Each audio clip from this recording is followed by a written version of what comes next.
Greetings everybody, I'm Batman Baggins and welcome back to the Bat Rant. This is where I go on and on and on about how I feel about the latest news in the world of geekdom. And I know I said my next video would be about Star Wars, but two very important pieces of news have dropped in the last couple of weeks that I'm just now being able to talk about. The weather down here sucks and roads are terrible, and I just haven't been able to get into the office to do a recording, so here we go. First thing I want to talk about is Spider-Man finally being a part of the Avengers movies. I chose this specifically to talk about because of my last video. I'm sure you're all wondering, after all the complaining I've done about Marvel, how could I possibly feel about this news? I couldn't be more excited about this news, because one of the many, many reasons I think DC is better than Marvel is the fact that they own all their characters. They don't have to worry about any of this. Well, we want to use Shazam. Well, you don't own Shazam, so screw you. Yeah, we don't have to worry about that. But I'm constantly having to tell Marvel fans, just be like, why don't they use Wolverine, you know? Well, why can't Hugh Jackman go fight Doctor Doom alongside Iron Man? Because they don't own those characters. Disney bought Marvel Studios, and Marvel Comics, for those of you who don't know, are not the same thing. Marvel Studios is purely about making movies, and Marvel Studios is owned by Disney. But in the 90s, Marvel Comics was going bankrupt, so they had to sell off some of their characters to various movie companies. Spider-Man got sold to Sony, X-Men got sold to Fox, so on and so forth.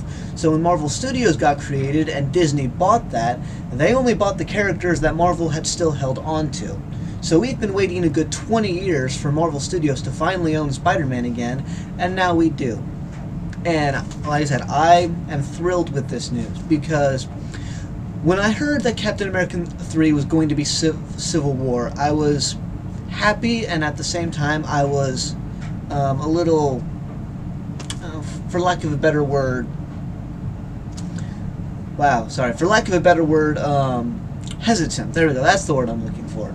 I was hesitant because Civil War, ever since I heard that they were doing an Avengers franchise, Civil War was the one storyline I wanted to see done. And I wanted to see it done in an Avengers movie, but apparently that's not good enough, so they're going to do it in a Captain America movie, but whatever.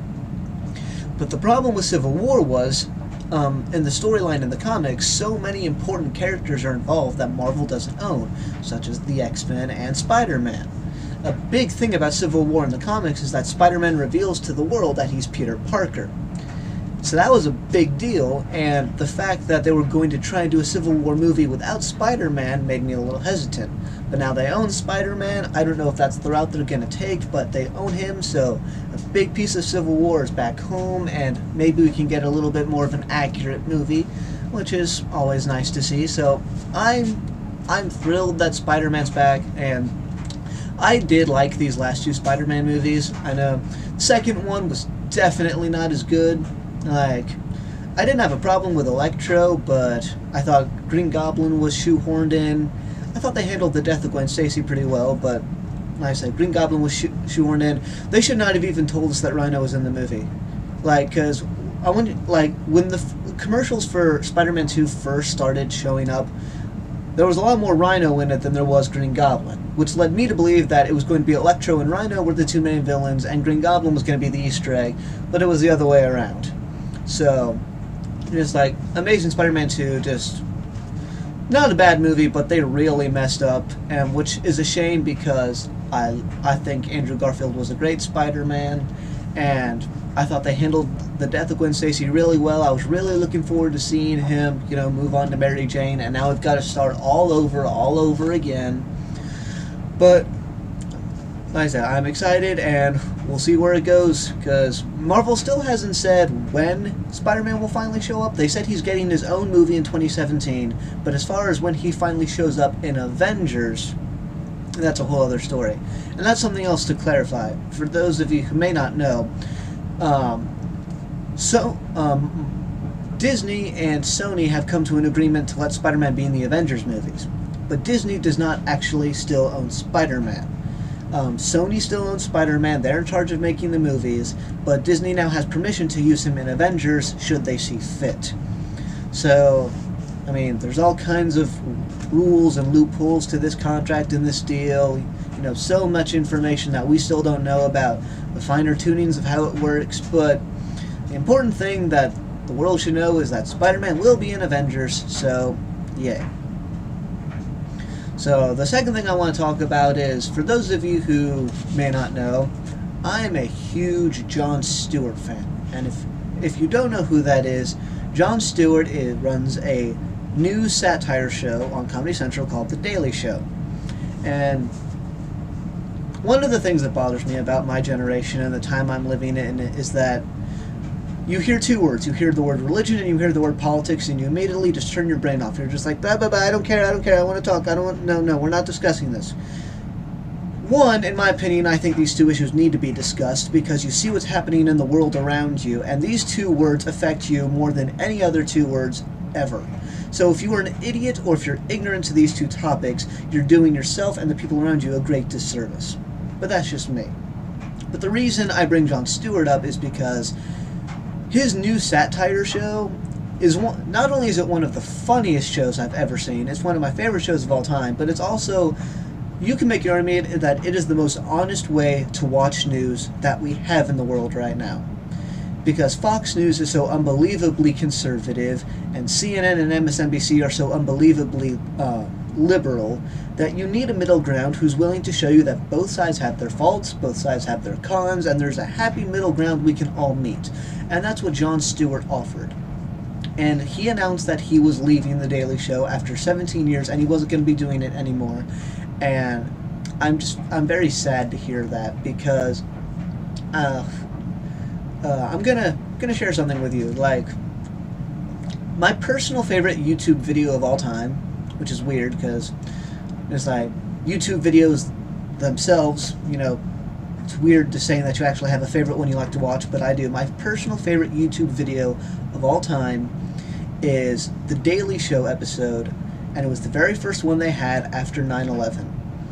And Jon Stewart, for anyone who doesn't know how The Daily Show works, the first half of the show is his funny bit where he makes fun of everybody, and then he has an interview with somebody in the second half of the show.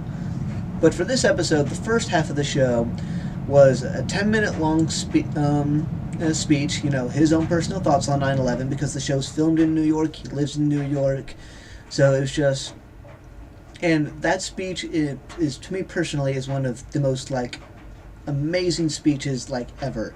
It's about grieving, and we need to accept what's happened, but this is also, it's a reason to have hope and to move on and to show that we can unite and be stronger than ever. And that's really why Jon Stewart means so much to me, because he wasn't about making fun of people. That was just his show.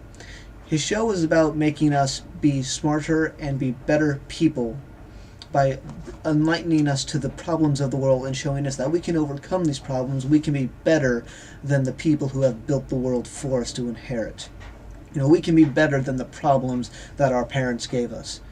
And hopefully we're going to leave problems for our kids, I'm sure, but hopefully we don't make the problems that we've inherited worse for them to handle. As this may sound weird, but I would rather create brand new problems for us to figure out than to make a 60-year-old issue even worse. And that was the most amazing thing to me about Jon Stewart. And the fact that he's leaving just really, to me, it sucks. And in my opinion, it's an even, say with no disrespect to Robin Williams, I loved Robin Williams and his comedy, but to me, Jon Stewart leaving The Daily Show is the biggest comedic loss that we have suffered in the last year. And I don't know who's going to take over his show, and I don't know what he's going to move on to afterwards, but whatever it is, I wish him all the best, because he's a man who deserves to go on and do amazing things. So, and not exactly a rant this week, just two big important news items in the world of geekdom that I felt like talking about. And hopefully, for those of you who don't live in Missouri, we're under 6 inches of ice and snow right now, so it's suicide to go outside right now. So hopefully it melts quickly and I can come back in next week, and actually it's not 2 weeks in between videos next time. But I promise, okay, I'm not going to promise because Hollywood does funny shit sometimes and drops unbelievably random things on us, but I will try my absolute best to make my next video about Star Wars, because wow, you Star Wars fans are fucking crazy, and I just don't understand it. But that's a story for another day. So I'm Batman Baggins, and I'll see you later.